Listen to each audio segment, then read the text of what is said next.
Hey guys, and welcome to All the Things I Love. This is the very first episode. This is a solo pod, just me. We're going to be doing this on a weekly basis, talking about all the things I love: sports, entertainment, WWE, all things lifting love, give you maybe a little bit of behind the scenes on some of the videos that we got coming out. Just all different things that I truly love and have a passion for. This is on top of our weekly podcast that's going to be dropping by the end of this month, the Lifting Love podcast, which we're super excited to relaunch.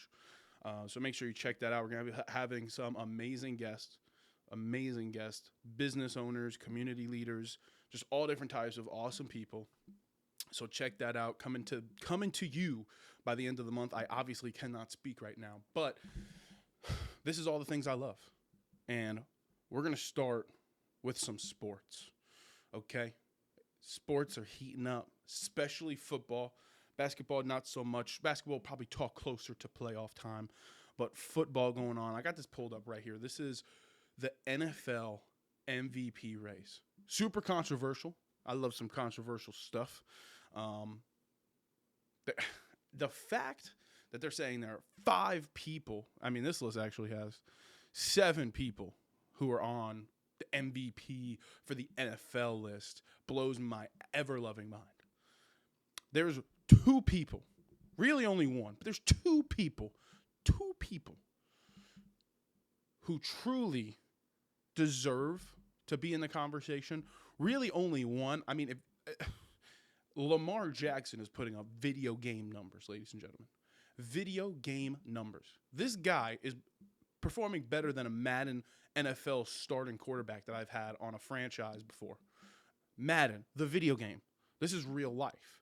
Let's see. He's about to hit the 4,000 passing yard mark. He's got 39 touchdowns, which is only behind Joe Burrow, who's been absolutely lights out, but his team's awful. No offense to the Bengals. Joe Burrow, an amazing quarterback, but I don't know how you pick anybody else but Lamar Jackson. Josh Allen's making a case. Of course, Lamar Jackson has to have an amazing year. The year that Josh Allen decides to actually light it up.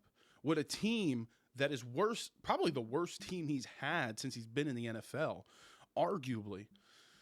Coming into this season, everybody was like, Josh Allen, the Bills, they're not going to do anything, and they're the 2nd seed in the AFC. Unbelievable stuff. If any other year in the past 5 years, if Josh Allen, maybe besides like the year, I think it was 22 or 23 where Patrick Mahomes had a bunch of touchdowns, and I think that was the first year they went to the Super Bowl. I don't know. Maybe one or two out of the last 5 years, Josh Allen is winning MVP. He's not turning the ball over. I think last year he had like 12, 13, 15 turnovers, and this year he's in single digits, which I'm super excited for him. He's a really amazing quarterback. Let's actually look up his stats real quick. Josh Allen. Josh Allen's stats. Why is Josh Allen girlfriend the first thing that pops up into Google? Weirdos. Anyway. Look at this. Oh, no. Yeah, look at this. 6 interceptions this year. That's unbelievable. 6 interceptions, 20. I mean, he's playing great. 3,700 yards, 28 touchdowns, 6 interceptions with a QBR of 101. I mean, any other year, Josh Allen is winning this MVP vote, in my opinion. And then last thing, let's just look at Lamar Jackson, because this is going to get fun. 121 QBR, 3,900 passing yards, 39 touchdowns, and 4 interceptions. Thought he was just a running back playing quarterback, huh?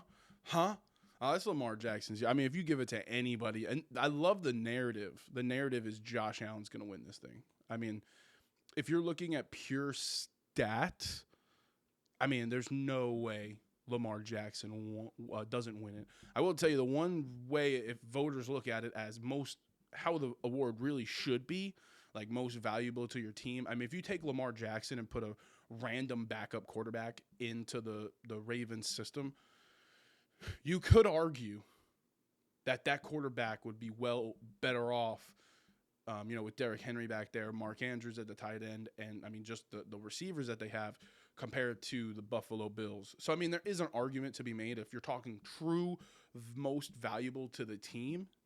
That's an argument to be made. But if you're talking pure stats, which usually it's based off of, shout out to Saquon. I mean, 2,000 yards is awesome, especially with a new team.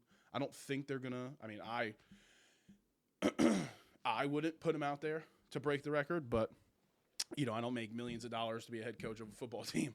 So, I mean, there's quite literally nobody else but Lamar Jackson. If you're talking pure stats – you put this guy's NFL stats into a Madden thing, regardless of what any other quarterback does, he's winning MVP. So that's my prediction right there. Lamar Jackson is your NFL MVP. Also, just want to put this out there because it is January 1st, 2025 that I'm recording this episode. Also, it's going to be coming out today. We're going to be dropping these Wednesdays going forward, 2025. All the things I love. The Chiefs are going to three-peat. I just want to say it. Moving on. A show that has been a year in the making, millions of dollars has gone behind it, is Beast Games. Now, I know there's a lot of controversy. There's some lawsuits, all this stuff. And I got to say this because it broke my heart reading the reviews of, like, these people who call themselves, like, film and TV critics, talking about how the show is not good. If you've ever watched a Mr. Beast video, if you've ever watched a good game show, it comprises all of it. The shots that they have in this show, the complex things where it's not just beat a game and move on. No, I want to bribe you. I want to psychologically destroy you to where you have to be like, is $100,000 worth not moving on? Like the challenge, like the reviews I saw from some of these people were unbelievable. How could you show the emotion of people? How could you, all the best one was all they do is try to give people bribes. It's so predictable. It's like, this is human psychology. It's not that all he does is give people bribes. It's people are more willing to take a bribe. That's human nature. And I would love for somebody to argue this with me. Please, in the comments below, drop your comments. If somebody offered you $100,000 right now, you're telling me you're not taking it? I mean, the episode 2 going into episode 3, which was a crazy cliffhanger, getting a chance to win $1 million when you could literally only win 5 if you get past and there's 400 other people that you have to beat. I'm taking $1 million. I mean, the fortitude, the mental fortitude that these people had to not take $1 million that was right in front of them. I genuinely don't know how they did it. Me and my wife were watching it. She didn't watch the first episode. She was watching episode 3 with me. And she was like, they didn't take $1 million? I would have taken $1 million so quick. So the people saying that this is a bad show obviously don't know Mr. Beast style videos. And also, obviously, just don't know good television. They're breaking records. Even if you don't like the guy, which it seemed like a lot of people didn't like that a YouTuber was coming into the television space, which I get. It is what it is. But you got to at least just be like in awe of what they're doing. 5 million, the biggest cash prize, like all these different records that they broke. I think they broke like 40 or 50 world records. Now, obviously, I'm a fan of Mr. Beast. He's an amazing creator and all the stuff he does. So I'm not going to sit here and badmouth the guy, but it's unbelievable that people can watch it and see all the crazy stuff that he does, and just because they dislike that he's moving into the streaming space, give him bad reviews. I think it's awful. So far, it's been amazing. We're going to I also do reaction videos, so we're going to be doing a reaction video. I'm going to show my wife the first 10 minutes. I think Mr. Beast put it out. I want her to see the beginning. She's only seen episode 3, so she kind of has like no clue or context of what's going on. So we're gonna show her the first 10 minutes and get her full reaction to it because she doesn't watch Mr. Beast videos. Only, every once in a while she see clips of them and stuff. So, but no, I think Beast Games is absolutely amazing. So, Jimmy, Mr. Beast, and your whole team, keep doing it, keep grinding. It's awesome. Make sure you go watch Beast Games now on Amazon Prime. I will say the only bad thing I don't like about Beast Games, bruh, every Thursday is crazy.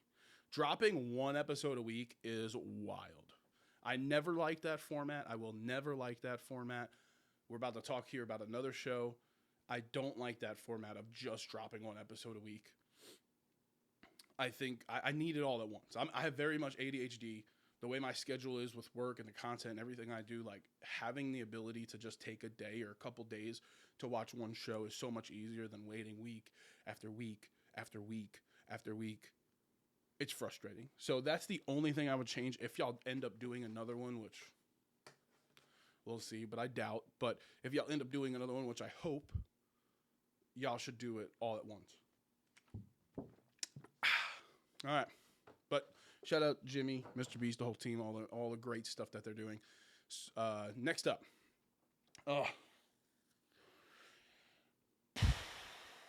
Squid Game. Squid Game 2 came out. Let me tell you something. It's an amazing show. And I hear what people are saying in the comments where it's like, well, cliffhangers are a part of TV. They've always been a part of TV. Bro, it ended on episode 7. That's not a cliffhanger. They just stopped putting out episodes in the middle of the season. It's good. It's good. I'm not going to say it's bad. But them cutting it off at episode 7 and leaving just a wild cliffhanger, because it felt like just a regular episode was ending. And then to make you wait a whole nother year is just absolutely crazy. Instead of doing that, do season 1 like you did. Make season 2 4 or 5 more episodes longer and just make it more in depth. And just do 2 seasons of a show. I did not understand what they did. I thought it was. I did not like it as a viewer, as somebody who consumes content. I did not like how it just ended. Because I was really into it and it was really good, but there wasn't a cliffhanger moment per se. It kind of just felt like a normal episode ending, and now you're waiting. At least with the first season, it was get back on the plane, and he called him, and you know what I'm saying? That was a crazy cliffhanger.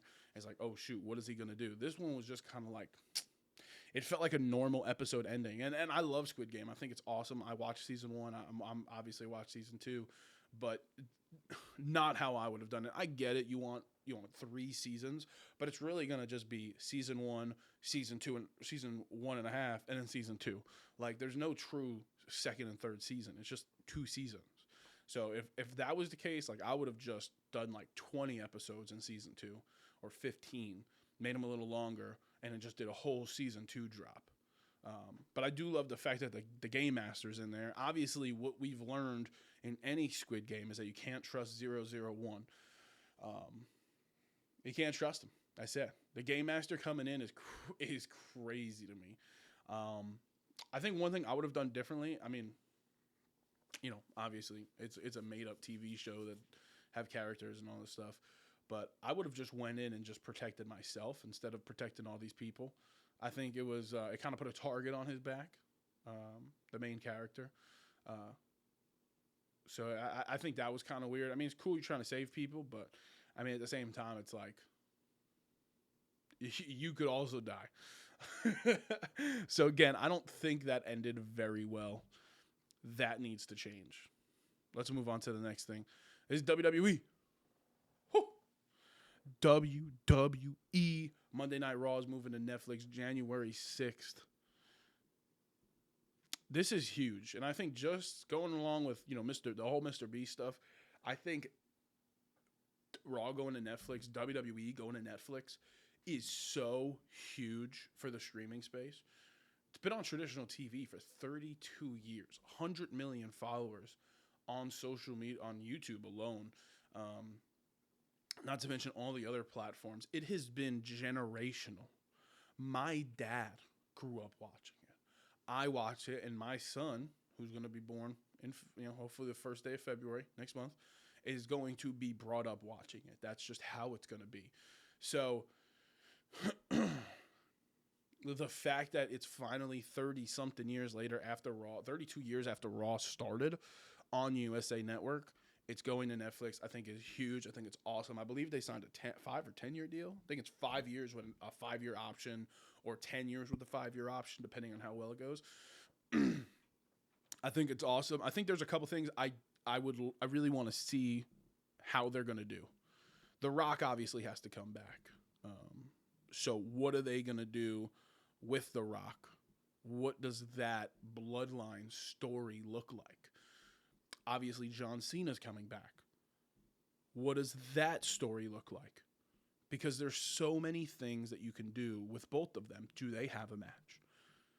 Does Cena become a 17-time champion? Does he become a Grand Slam champion? One of the only things he hasn't really done in WWE is become a Grand Slam champion. I think the Intercontinental is the only title that he has to win in order to get the Grand Slam championship. So it's going to be interesting to see what they do as far as the storylines. I want to talk about the matches real quick, and then I want to talk about how I would book Cena's retirement tour, because that's awesome in itself. As a huge John Cena fan growing up, it's going to be really awesome to see. Something that I don't like, that H2O, make sure you drink your water. All right. Also, any water company that wants to partner with us, you got to pay me nothing. Just pay me in water. I'll be good. Something I don't like about the Netflix. Oh, the wires just got tangled up. Hold on. The one thing I don't like about the match card so far is that apparently they're not making Tribal Combat the main event. I don't know how. This has been a story 4 years in the making. This story is the best story in professional wrestling, probably history. Might be one of the longest storylines we've ever had. And you're telling me that you're not making it the main event, and apparently CM Punk and Seth Rollins is going to be the main event. Now, I think Seth Rollins and CM Punk is going to be a great match, don't get me wrong. But that's a hell of a way to start off Monday Night Raw, right? Obviously, Triple H is going to go, "Are you ready?" Maybe Cena comes out and does it instead. That'd be a good option. But Seth Rollins and CM Punk need to start the night. They can't end the night. Because here's my thing. Here's what I thought was going to happen. I'll give you the full match card real quick. I thought it was going to be Triple H coming out, "Are you ready?" Cena coming out, talking about his time is now. The retirement tour started. Either somebody coming in to give him a storyline. I don't know exactly what was going to be there. I think somebody would have came in or caught him off guard and been like, "Cena, stop talking. Blah, blah, blah, blah, blah, blah, blah." Who that could be, maybe it could have been Gunther. I know that Gunther and Logan Paul kind of have their thing. Maybe it was Cody Rhodes to put him right into the match, but then Cody Rhodes and Kevin have that thing. So there were a couple different options. Shinsuke Nakamura, I definitely don't see it, but it could be. It could be Braun Breaker. That could be an amazing storyline. And it's just he's out there talking, and then or whatever. What's his thing? Braun Breaker is like the emergency thing. Anyway, let's just say Braun Breaker comes out, and now he has the shot at the Intercontinental Championship. Anyway, I thought it was going to go right into CM Punk, Seth Rollins to kick off the show, and it was just going to be an absolute slugfest. Seth Rollins absolutely has to win that match. You can't tell me otherwise. 10 years, there would be no reason to give it to CM Punk. Seth Rollins wins, it fuels CM Punk and McIntyre. It fuels... If CM Punk wins, it doesn't fuel anything. If Seth Rollins wins, it fuels everything. All the stuff they're talking about with the bloodline. All this, I'm better than Roman. I really think that bearing any major injuries, I think in another year, Seth Rollins and Roman Reigns is going to sell out a venue. My opinion, And then I thought it was going to be Liv Morgan, Rhea Ripley. Obviously, Rhea completely destroys Liv and wins her women's championship back,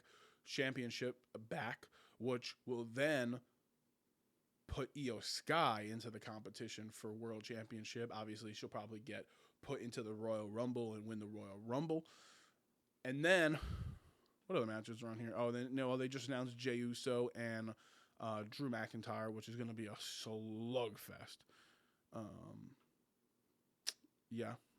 Jey McIntyre. Jey Uso and Drew McIntyre, which is going to be a slugfest. And then I thought it was going to end with tribal combat. Obviously, a bunch of people come out. Maybe Drew comes out. Jey comes out. Maybe Cena comes out because he helped. Actually, that wouldn't make sense because he doesn't like Roman. He didn't side with Roman. Something happens. Roman wins. Roman has to win. Because if Roman doesn't win, it ends the bloodline. If Roman does win, it keeps the bloodline, but then Fatu can take over Solo, just kind of how like Solo took over Roman, and Jacob's a breakout star. And then as Paul Heyman's going to be putting on the Ulafala on Roman Reigns' neck, if you smell what the Rock is cooking, boom, and the whole crowd loses its mind. And then you're ready. Let me raise it up.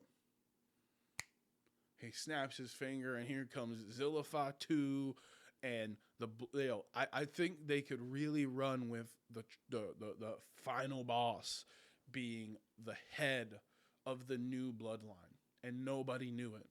And like Zilla Fatu comes out, I believe there was one other cousin, and Jacob Fatu just super kicks Solo Sikoa and just starts beating him to the point where the OG bloodline attacks the new bloodline and defends Solo, brings Solo back to the side after fighting for this Ulafala. Now you have 5-on-5. If you bring Zilla and another cousin, I forgot the other guy's name. There's one other person on the indie scene. And now it's 5-on-5. That's how I thought it was going to go. Maybe I'm just overanalyzing it. Apparently, Becky Lynch is set to make her return. Cody Rhodes and Bianca Belair are also scheduled to be on Raw on Netflix. Maybe Bianca finally admits that she's the one who attacked Jade Cargill. There's so many storylines going into WWE. I don't know how somebody does not like watching WWE. It is storyline, athletics, performance, so many amazing feats going on all at once. It truly is amazing. I'm excited. Saturday night main event, January 25th. Let's look it up. Saturday night's main event. Saturday. Wow. Saturday Night Fever. Saturday night main. I think I spelled Saturday wrong. Typing with my non-dominant hand is not working.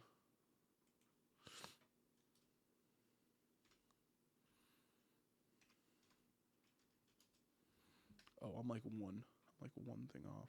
Yep, January 25th. It's going to be in San Antonio. January 25th, 8 a.m., 8 p.m. on NBC and a simulcast. Simultaneously, it'll be casting on Peacock. And then the Royal Rumble 2025 is going to be February 1st. February 1st in Indianapolis. Really wanted to go, but as of right now, it's my child's birth date. So probably not going to that one. Definitely want to go to SummerSlam. It's going to be in New Jersey, which is super exciting. WWE, man, is heating up. Again, I don't know how somebody doesn't love WWE. I get it from the outside. You know, it's predetermined. There's all these different things. Some people call it fake.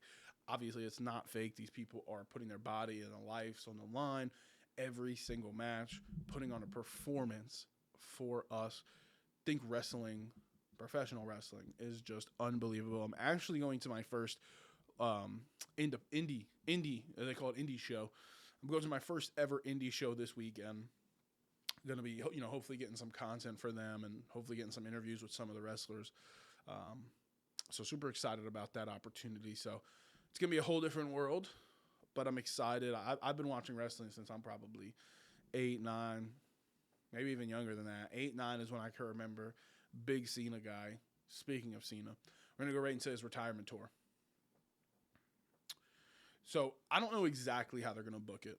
I really don't. Like, I would love to be like, oh, they're gonna do this. They're gonna do that. I really don't know what to expect. I think there's a couple definites. He has to become the 17-time world champion because technically, Ric Flair is not the most championed WWE wrestler. He won in WCW, NWA, all these other places. He's not a 16-time WWE world champion. So I think Cena just needs to top it, become the actual GOAT of wrestling, because that just seems to be the one thing that they're really stuck on is the WWE championship. And I don't know how exactly that's going to work because there's a lot of factors. Kevin, Cody, Randy. Is Cody going to drop the title? I think for Cena, Cody should drop the title. I think that would be awesome. I think, and then Roman either wins it back from him because obviously there's going to be a Roman Reigns title run in the near future. He's the biggest box office attraction. I don't think they did Cody Rhodes' title run exactly how I would have done it. So I think maybe getting it off of him and, maybe him and Roman going back and forth, kind of how Cena and Orton did at one point, is something that they could do. But there's a couple things that has to happen for this John Cena retirement tour. He needs to become a 17-time world champion. He needs to face Randy Orton, whether that's his last match or that's his WrestleMania match. That could be interesting. Imagine a triple threat at WrestleMania and it's CM Punk. It's John Cena, Cody Rhodes, and Randy Orton. That would be one hell of a match. I think for all that Cena's done, whether you love him or hate him, there's people saying, let's go Cena, and there's people saying Cena sucks. I think for all that John Cena has done, you have to kind of let him get every accolade he can. He's given you one full year. I think you gotta let him do everything. You gotta let him do everything. Let him be the Grand Slam.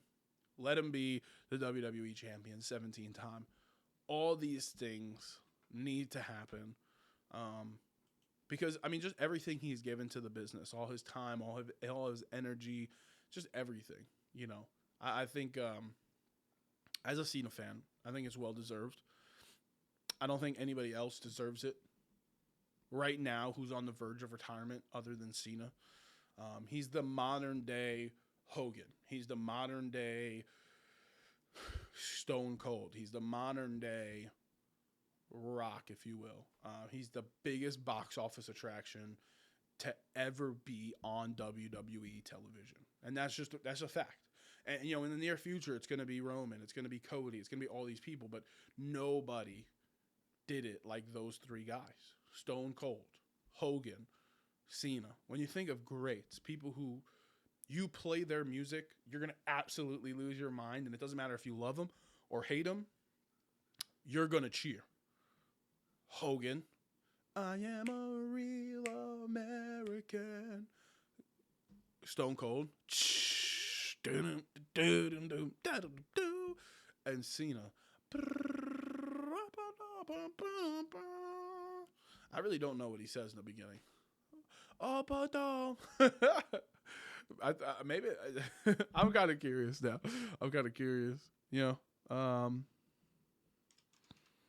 Time is now.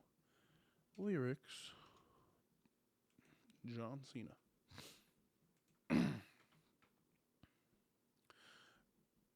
I'm a duel. Kerabado. Ba-ba-dum-ba.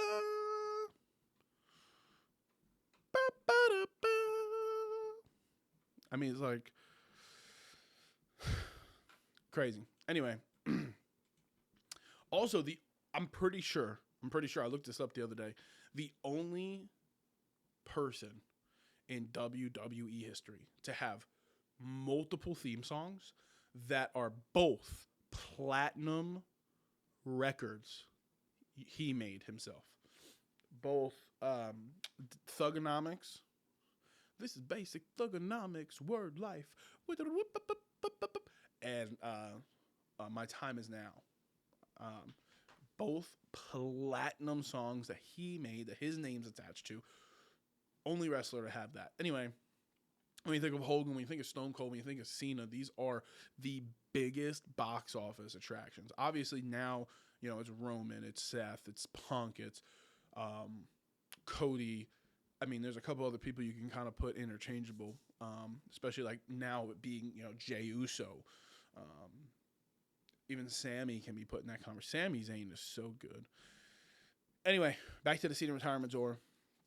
You kind of just have to give him everything he wants. I think not letting him do all these things is a waste of his talents, of his time. I think if you're going to just do it, you might as well just do everything all at once. You have a full calendar year, God willing, that he doesn't get injured, but I knock on wood. I think why not do it? I think that's the biggest thing. It's like, why not? Why not do it? You have it. You have him. You have the time. You have the energy. Let's just do it. And then I think, if he's champion, he's champion. Maybe make it a championship match to end how he comes off. Maybe do a Saturday night main event like they did in December as his last match. And then he just comes on to the last Raw of the year and he, gives a retirement speech. Another interesting point before we go to the next and last topic is I would love to see if they made him a Hall of Famer this year. I think that would be super interesting. I think obviously it's well-deserved instead of making him wait until he comes back. I think what WWE should do, I'm not booking it. I have no monetary gain off of this, but what would be the biggest thing ever is Randy Orton and John Cena both are in the Hall of Fame this year. They're both on the roster. They can both introduce each other. They can both be there to witness it.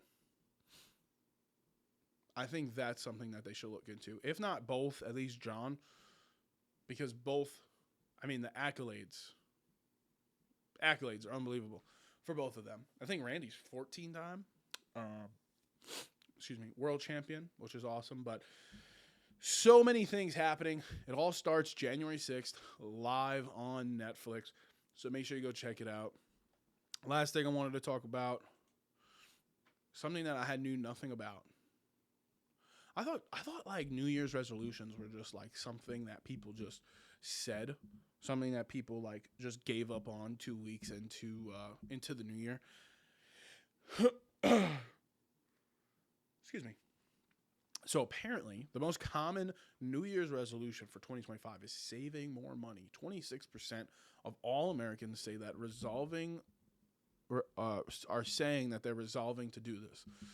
Other popular resolutions include improving physical health, exercising more. Sounds like the same thing. Being happy and eating healthier are all the top things. Top things to do. Oh, let's see. Okay, so saving money is top. Improving physical health, exercising more, being happy, eating healthier, losing weight. Those can all kind of just be in the same thing. Improving mental health, super important. And mental health is your mental health and well-being is very important. Learning something new, that's an interesting one. I love that. You gotta learn something new every day, folks. Reading more. Can't get behind that. Not really a big reader. Improving relationships with friends and family, depending if you like your family enough, and if you got some good friends. Improving relationships with family. Spending more time with family. Again, if you like your family, and paying down debts. I think we can all pay some debts down. Focus on spiritual matters. Your spiritual well-being is also very important. Traveling. I guess if you're saving more money, you could travel a little more. Quitting a bad habit. That's a big one for a lot of people, like smoking, alcohol, all these different things. Pursuing a career goal. Love that. Get that promotion at your job.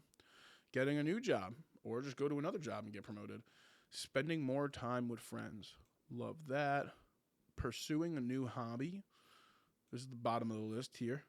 And then the last but not least, this is an interesting one. Moving. Interesting. Never thought that would be a New Year's resolution. Let's see. Oh, okay. That's it for the article there. That's about all the reading I'll do all year.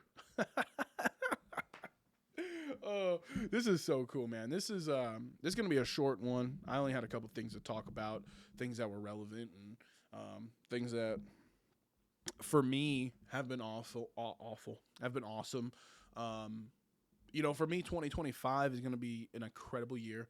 We're having our firstborn, so I'm definitely super excited about that. Raising a little boy, and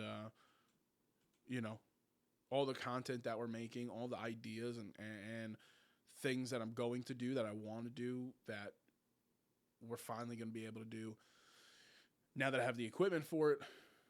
As far as this podcast, all the things I love, the Lifting Love podcast, which is going to feature all different types of guests, and then all the other content that we normally do. I'm going to actually hire somebody this year. That's probably, I have a couple different goals this year, and I don't like calling them resolutions. Like, these are things that you just have to do. Obviously, I need to get in better physical shape. Like, I'm not, in shape by any chance. Round is not a shape. So that's obviously something that has to get done. I want to make more content and post more content than I've ever posted before. Last year, we did just over 2,000 pieces of content solely to YouTube. That's not including all of our other social media platforms. I want to do more next year. And my biggest goal for this year is I want to hire a videographer, somebody who kind of come around with me, make content, help me edit it. Those are my biggest goals for this year. And we're going to crush every single goal we have. And it's all thanks to you watching. So make sure you share, comment, like, subscribe if you haven't done so already. Let's make 2025 the biggest year possible. And just remember, you can do anything you put your mind to. And if you're going through something, you're not alone. But until next time, there's only one thing to do, and that's lift, love, crush hate. And just like that,